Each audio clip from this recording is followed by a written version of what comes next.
America Israel सक्रिय है, रूस चीन सतर्क और ईरान पूरी तरह से तैयार है। विस्तार से पहले इस खबर को बता देते हैं और उसके बाद इसी खबर पर आज विस्तार से चर्चा भी करेंगे। देखिए, पश्चिम एशिया में युद्ध की आहट अब केवल मिसाइलों और ड्रोन तक सीमित नहीं रह गई है। अब यह संघर्ष वैश्विक शक्ति संतुलन, ऊर्जा आपूर्ति और महाशक्तियों की सामरिक चालों का केंद्र बन चुका है। एक तरफ अमेरिका ने ईरान पर प्रस्तावित हमला टाल दिया, लेकिन साथ ही खुली चेतावनी भी दे दी है कि समझौता नहीं हुआ तो हमला किसी भी क्षण हो सकता है। दूसरी तरफ हॉर्मुज़ जलद बरूमध्य में संकट गहराता जा रहा है। हजारों नाविक समुद्र में फंसे हैं। इसी तनाव के बीच रूस के राष्ट्रपति व्लादिमीर पुतिन चीन पहुंच रहे हैं। यानी अब यह संघर्ष केवल ईरान और अमेरिका तक सीमित नहीं दिख रहा है, बल्कि दुनिया की बड़ी ताकतें अपने अपने मोर्चे तय करती दिखाई दे रही हैं। अमेरिकी राष्ट्रपति डोनाल्ड ट्रंप ने बड़ा संकेत देते हुए ईरान पर मंगलवार को प्रस्तावित सैन्य हमला फिलहाल रोक दिया है। ट्रंप ने बताया कि कतर, सऊदी अरब और यूएई जैसे गल्फ देशों के नेताओं ने बातचीत को अवसर देने की अपील की थी। इसके बाद अमेरिका ने कुछ समय के लिए सैन्य कार्रवाई टालने का निर्णय भी लिया। ट्रंप ने अपने सोशल मीडिया मंच ट्रुथ सोशल पर लिखा कि गंभीर वार्ता चल रही है और ऐसा समझौता संभव है कि जिसे अमेरिका और पश्चिम एशिया के देश स्वीकार कर सके। लेकिन इसी बयान के साथ ट्रंप ने बेहद कठोर चेतावनी भी दी। उन्होंने साफ कहा कि अगर समझौता विफल हुआ तो अमेरिकी सेना किसी भी समय बड़े स्तर के हमले के लिए तैयार रहेगी। ट्रंप ने अमेरिकी रक्षा मंत्री Pete Hegseth, joint chiefs of staff के चेयरमैन जनरल डैनियल केन और सेना को निर्देश दिया है कि अभी हमला नहीं होगा, लेकिन सैन्य तैयारी पूरी तरह जारी रहेगी। सबसे महत्वपूर्ण बात यह है कि अमेरिका ने साफ कर दिया है कि किसी भी स्थिति में ईरान को परमाणु हथियार रखने की अनुमति नहीं दी जाएगी। इसी बीच पिछले 24 घंटों में पश्चिम एशिया का संकट और गहराता हुआ दिखाई दे रहा है। ट्रंप ने ईरान को फिर से चेतावनी दी है कि घड़ी तेजी से आगे बढ़ रही है और यदि जल्द समझौता नहीं हुआ तो गंभीर परिणाम सामने आएंगे। दूसरी तरफ रिपोर्ट्स में दावा किया गया कि जर्मनी स्थित अमेरिकी सैन्य ठिकानों से हथियार लेकर कई कार्गो विमान इजराइल पहुंचे हैं। इसके साथ ही इजरायली प्रधानमंत्री बेंजामिन नेतन्याहू और ट्रंप के बीच संभावित सैन्य कार्रवाई को लेकर चर्चा भी हुई है। सबसे गंभीर स्थिति हॉर्मुज़ जलद बरूमध्य में दिखाई दे रही है। करीब 1500 कारोबारी जहाज समुद्री मार्ग में फंसे हुए बताए जा रहे हैं। इन जहाजों पर 20,000 से अधिक नाविक मौजूद हैं। विशेषज्ञों ने चेतावनी दी है कि यह इलाका मिसाइल और ड्रोन हमलों के एक बड़े खतरे के दायरे में आ चुका है। यदि हॉर्मुज़ पूरी तरह प्रभावित होता है तो इसका सीधा असर वैश्विक तेल आपूर्ति और अंतर्राष्ट्रीय व्यापार पर पड़ सकता है। अब तनाव केवल समुद्र तक सीमित नहीं है। सऊदी अरब ने दावा किया कि उसके एयर डिफेंस सिस्टम ने इराक की दिशा से आए 3 ड्रोन मार गिराए हैं। कुवैत और कतर ने इसे क्षेत्रीय सुरक्षा पर हमला बताया है। यानी पूरा पश्चिम एशिया प्रत्यक्ष और अप्रत्यक्ष सैन्य गतिविधियों के घेरे में आता हुआ दिखाई दे रहा है। इसी तनावपूर्ण वातावरण में ईरान के भीतर भी युद्ध जैसी तैयारियों की तस्वीरें सामने आ रही हैं। सोशल मीडिया पर वायरल वीडियो में युवा लड़कियों को AK-47 असॉल्ट राइफल खोलने जोड़ने का प्रशिक्षण भी दिया जा रहा है। अब यह पूरी तरह से संकेत बताते हैं कि ईरान केवल कूटनीतिक नहीं बल्कि आंतरिक स्तर पर भी लंबे संघर्ष की तैयारी कर रहा है। अब इसे पूरे संकट के बीच एक महत्वपूर्ण घटनाक्रम रूस और चीन के बीच बढ़ती सक्रियता है। रूसी राष्ट्रपति व्लादिमीर पुतिन मंगलवार को 2 दिवसीय चीन दौरे पर पहुंचे हैं। यह दौरा अमेरिकी राष्ट्रपति डोनाल्ड ट्रंप की हालिया बीजिंग यात्रा के तुरंत बाद हो रहा है। इसी कारण अब पूरी दुनिया की नजर इस बैठक पर टिक गई है।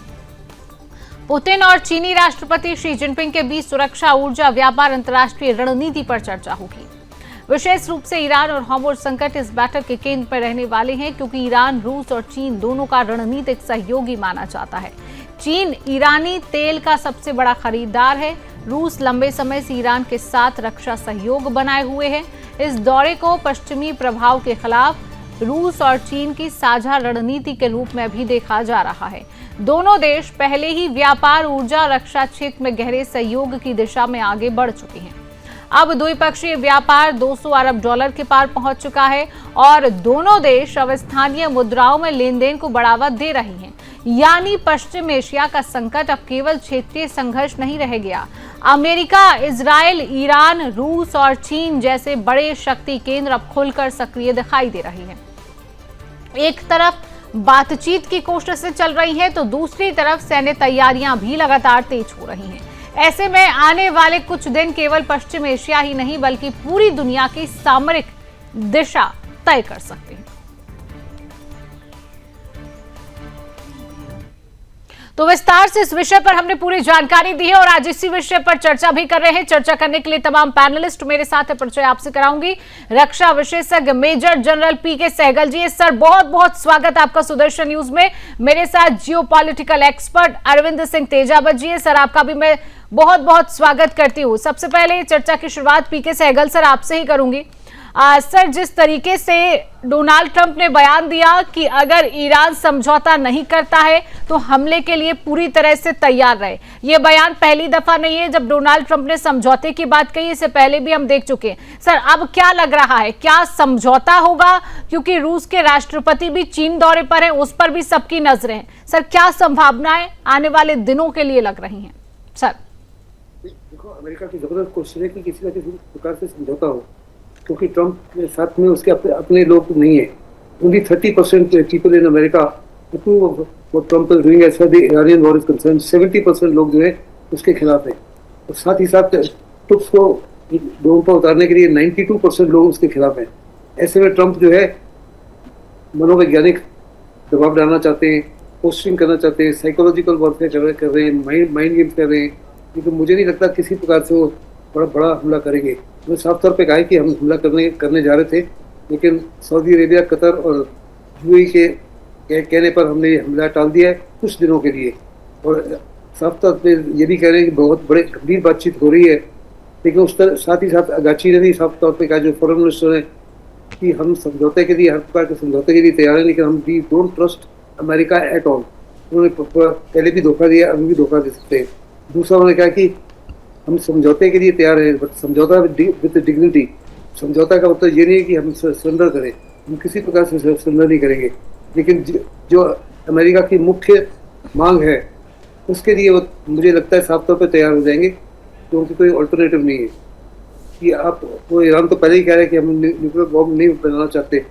दूसरा वो 440 किलोग्राम जो एनरिच्ड यूरेनियम है उसको अमेरिका को तो नहीं सौंपेंगे, लेकिन वो रशिया को सौंपने के लिए तैयार हो जाएंगे। और मुझे लगता है उसके ऊपर कुछ बातचीत हो सकती है। लेकिन ईरान साफ तौर पे कह रहा है कि हम एनटीपी के मुताबिक जो बेसिक एनरिचमेंट कर सकते हैं फॉर सिविल यूज, वो हम एनरिचमेंट करते रहेंगे। अमेरिका कह रहा है कि वो एनरिचमेंट वो नहीं करे, तो कहते हैं वो हमारा हक है और उसको हम जरूर करेंगे। साथ ही साथ वो ये भी कह रहे हैं कराची की जहाँ तक स्ट्रेट ऑफ हॉर्मूज है, तो स्ट्रेट ऑफ हॉर्मूज को खोलने के लिए तैयार है, लेकिन उसके ऊपर उनका दबदबा होना चाहिए। उन्होंने एक ऑर्गेनाइजेशन भी ऑलरेडी ग्राउंड पर स्थापित कर दी है जो तय करेगी कौन से जहाज जा सकते हैं, किस रूट पे जा सकते हैं और कितना भाड़ा देंगे। और अमेरिका और गल्फ कंट्री इसको किसी प्रकार से मानने के लिए तैयार नहीं होंगे, क्योंकि अगर वास्तव में इस माफिक हो जाता है तो वेस्ट एशिया की जितनी भी कंट्रीज है, जो जीसीसी कंट्रीज है, वो हमेशा ही ईरान के नीचे रहेंगी। ईरान जब चाहेगा इस माफी की कार्रवाई कर सकता है। फिर ईरान साफ तौर पर कह रहा है कि वो जो अंडर सी केबल्स हैं जिसके माध्यम से फाइनेंशियल ट्रांजेक्शन होती है, डिजिटल ट्रांजेक्शन होती हैं, कम्युनिकेशन होता है, उसको भी बर्बाद कर सकता है। मुझे नहीं लगता ईरान इस माफी की कार्रवाई करेगा, क्योंकि अगर इस माफी की कार्रवाई करता है तो जो कुछ रेजिडुअल सिंपथी है ईरान के लिए, उस सिंपथी हर प्रकार से खत्म हो जाएगी। फिर साथ ही साथ 1500 जहाज वहाँ फंसे हुए हैं, जिसके ऊपर 20,000 क्रू है। ये क्रू है कई महीनों से फंसे हुए हैं, उनके खाना नहीं है, उनके मेडिसिन नहीं है, उनके काफ़ी ज़्यादा उनको मुसीबत हो रही है। और साफ तौर पे कह रहे हैं कि उन जहाज़ों के ऊपर जो है ड्रोन हमला भी हो सकता है, मिसाइल हमला भी हो सकता है। ऐसे में उनकी life at every point of time एक किस्म से सस्पेक्ट क्वेश्चन मार्क। ऐसे में वास्तव में युद्ध होता है या नहीं होता है ये तो समय बताएगा, लेकिन जब तक डोनाल्ड ट्रंप का ताल्लुक है, डोनाल्ड ट्रंप मुझे नहीं लगता कि वो धमकियां देते रहेंगे, साफ तौर पे दर्शाते रहेंगे कि हमारी तरफ से तैयारी पूरी हो चुकी है। अगर आपको याद होगा जब जून में अटैक किया था उन्होंने लास्ट ईयर, तो उससे पहले जितने भी वहाँ पे उनके रिफ्यूलिंग जो अर्ली वार्निंग जहाज थे उनको शिफ्ट कर दिया था यूरोप में। फिर 28 बिल्कुल। और सर ये बयान आते रहे डोनाल्ड ट्रंप की तरफ से, जिस तरीके से आप भी कह रहे हैं, पहली दफा नहीं है जब इस तरीके की चेतावनी या वार्निंग वो ईरान को दे रहे हैं। इससे पहले भी तमाम बयान उन्होंने दिए हैं। हालांकि अब क्या स्थिति बन रही है ये भी बेहद समझने वाली बात है। सर, जिस तरीके से रूस के राष्ट्रपति व्लादिमीर पुतिन चीन के दौरे पर पहुंच रही हैं, सर क्या लग रहा है, क्या संभावनाएं रहेंगी, क्या बातचीत दोनों देशों के बीच होगी, क्या समझौते को लेकर यहां पर होगा? क्योंकि दुनिया जिस तरीके से जिस संकट में है अभी, भारत जैसे तमाम देश जो संघर्ष कर रही हैं, क्या यहां पर कोई सॉल्यूशन निकलेगा इस बैठक से सर?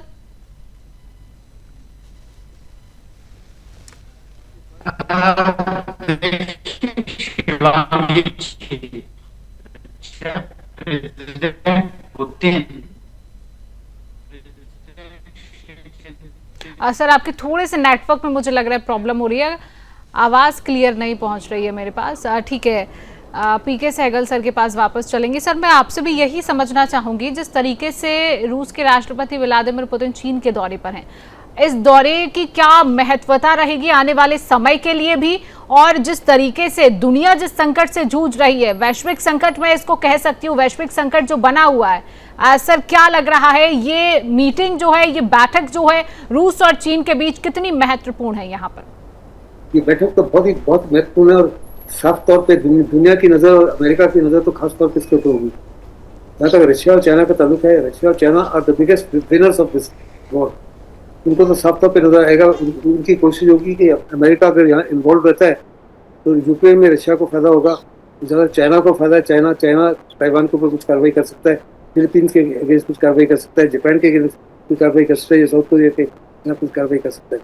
और साथ ही साथ चाइना और रशिया दोनों चाहते हैं कि स्ट्रेट ऑफ हॉर्मूज को खोल दिया जाए, ताकि बहुत बड़े पैमाने पर जो ऑलमोस्ट 40 to 50% चाइना का जो एनर्जी है, इनफैक्ट 60%, तो 60% एनर्जी यहाँ से आती है।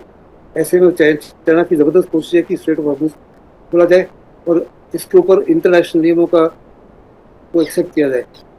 जो ईरान कहता है कि हम इसके ऊपर अपने रूल लगाएंगे, रशिया और चाइना भी नहीं चाहते कि उस माफी की कोई हो, क्योंकि किसी माफी की अगर कार्रवाई हो तो स्टेट ऑफ मलाक्का में भी इस माफी की कार्रवाई हो सकती है, स्टेट ऑफ ताइवान में भी इस माफी की कार्रवाई हो सकती है, बाकी स्टेट्स में भी ऐसे हो सकती है।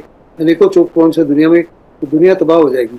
खास करके सबसे ज़बरदस्त तबाह हो रहे हैं और दुनिया के गरीब देश है, जो ग्लोबल साउथ है, वो तो बहुत बड़े पैमाने पर तबाह हो रही है। तो वास्तव में जहाँ तक रशिया और चाइना का इन्वॉल्वमेंट है, रशिया और चाइना जो है लड़ाई में डायरेक्टली इन्वॉल्व नहीं होंगे किसी प्रकार से भी, लेकिन वो ईरान के साथ उनके मित्रता है। ईरान को हर प्रकार से किसी न किसी प्रकार से सहायता देने की कोशिश करेंगे, जो ऑफिशियली डिनाई करते हैं कि हमने किसी प्रकार की सहायता नहीं दी।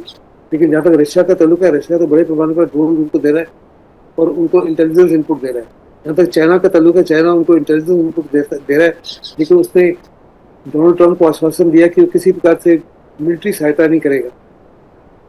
लेकिन उसके बावजूद सिचुएशन इतनी फ्लेक्सिबल है कि कभी भी कुछ भी हो सकता है।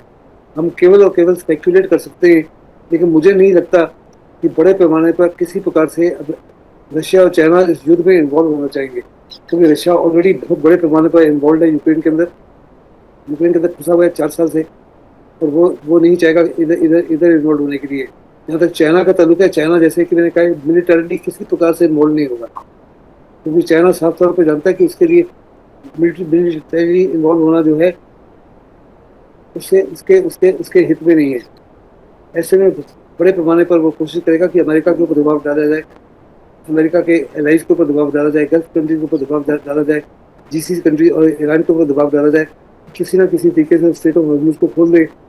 और जहाँ तक अमेरिका को आश्वासन दे दे कि हम न्यूक्लियर हथियार नहीं बनाएंगे, क्योंकि इस समय सबसे बड़ी जो मांग है अमेरिका की वो ये कि ईरान को न्यूक्लियर हथियार नहीं बनाना, और दूसरा उसकी जो मिसाइल कैपेबिलिटी है, उस मिसाइल कैपेबिलिटी को भी लिमिट रखना है, ताकि बड़े पैमाने पर वो आने वाले समय में इसराइल के ऊपर और यूरोप के ऊपर और अमेरिका के ऊपर हमला ना कर सके। हाँ बिल्कुल। अरविंद सर के पास वापस जाऊंगे। अरविंद सर, आवाज आप तक पहुंच रही है मेरी क्लियर? जी शिवांगी जी, मेरी आपकी आवाज आ रही है क्या? जी मेरी जी आप जी तक जी ठीक से सर, आ रही बिल्कुल है? आवाज आपकी क्लियर है। सर, जिस तरीके से हम इस बैठक पर बातचीत कर रहे हैं, पीके सहगल सर ने भी बताया जिस तरीके से रूस के राष्ट्रपति चीन दौरे पर रहेंगे, ये बैठक बहुत महत्वपूर्ण है। खास तौर पर महत्वपूर्ण इसलिए हो जाती है क्योंकि अमेरिका की नजरें इस बैठक पर बहुत टिकी हुई है। महत्वता हमने समझ ली है। आने वाले समय के लिए क्या लग रहा है, क्योंकि समझौते की भी बात हो रही है। कल तक हमने देखा किस तरीके से ड्रोन हमले वहां पर किए गए, उस हमले के बाद अब इस तरीके की वार्निंग डोनाल्ड ट्रंप की देना, ये किस बात का संकेत देता है? आने वाले समय के लिए क्या परिस्थिति और खराब हो सकती है दुनिया के लिए सर? बिल्कुल शिवांगी जी, आपने ठीक कहा है, और जो सहगल साहब ने जो कहा है वो बिल्कुल दुरुस्त है। हम्म। और उसमें जो चीजें जो हमें समझने की है वो ये है कि पहली बात तो हमें ये देखना पड़ेगा कि अब जो दुनिया की जो इंटरनेशनल पॉलिटिक्स है उसकी जो ध्युरी है वो चीन बनता जा रहा है। और यही कारण है कि प्रेसिडेंट ट्रंप के बाद में प्रेसिडेंट पुतिन, और उसके बाद में तमाम देश, यहाँ तक कि जो ब्रिक्स की जो भारत में मीटिंग हो रही है उस पे भी ये चर्चा है कि शी जिनपिंग आएंगे कि नहीं आएंगे, क्योंकि जो चाइनीज जो फॉरेन मिनिस्टर थे वो अभी फिलहाल की मीटिंग में नहीं आए थे। तो एक तो यह लगभग तय हो गया है कि चीन अब दुनिया की इंटरनेशनल पॉलिटिक्स को लगभग तय कर रहा है। हॉर्मुज की जहां तक बात है और उसमें चीन और रशिया के इन्वॉल्वमेंट की बात है, तो इसमें इतना हमें साफ समझ लेना चाहिए कि जो प्रेसिडेंट ट्रंप और जो चीनी राष्ट्रपति शी जिनपिंग के बीच में जो मुलाकात हुई थी उसमें हॉर्मुज स्ट्रेट को खुलवाना या ईरान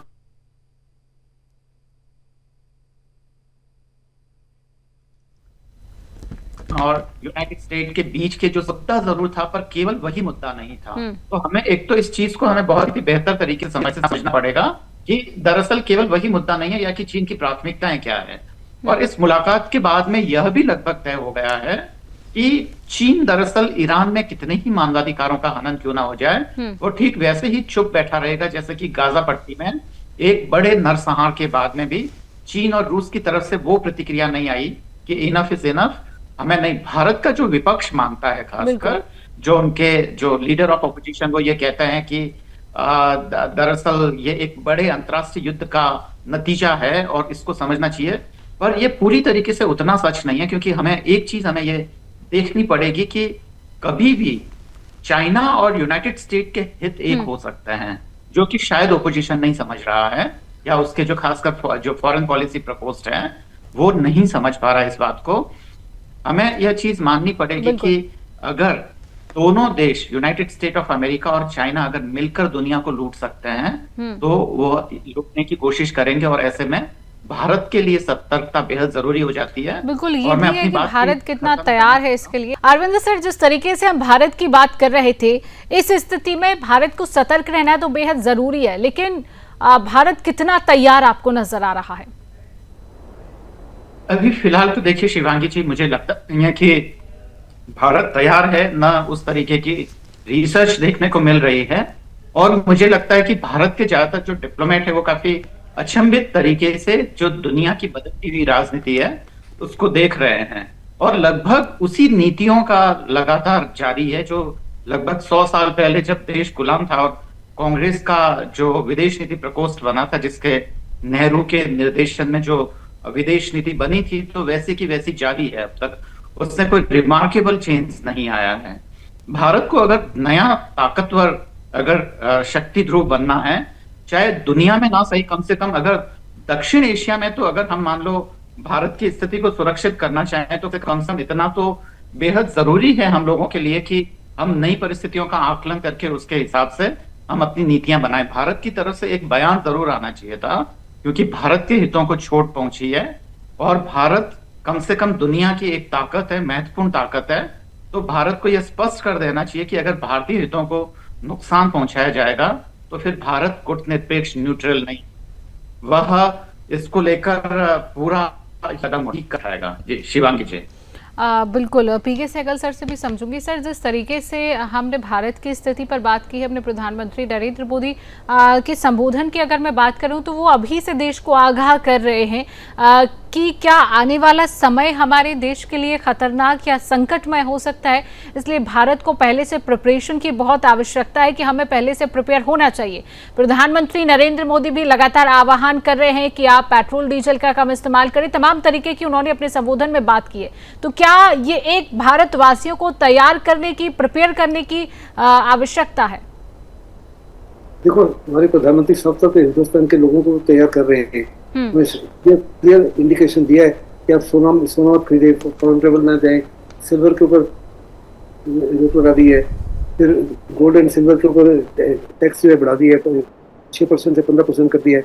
लेकिन अब जो है 90% हमारा जो ऑयल डिपेंडेंसी है दूसरे देशों के ऊपर है। अपने आप को हमेशा के लिए सुरक्षित करने के लिए हिंदुस्तान कुछ बड़े कदम उठा है। जो प्रधानमंत्री की ये 5 नेशन की यात्रा थी, उसका मुख्य मुद्दा और मकसद यही था।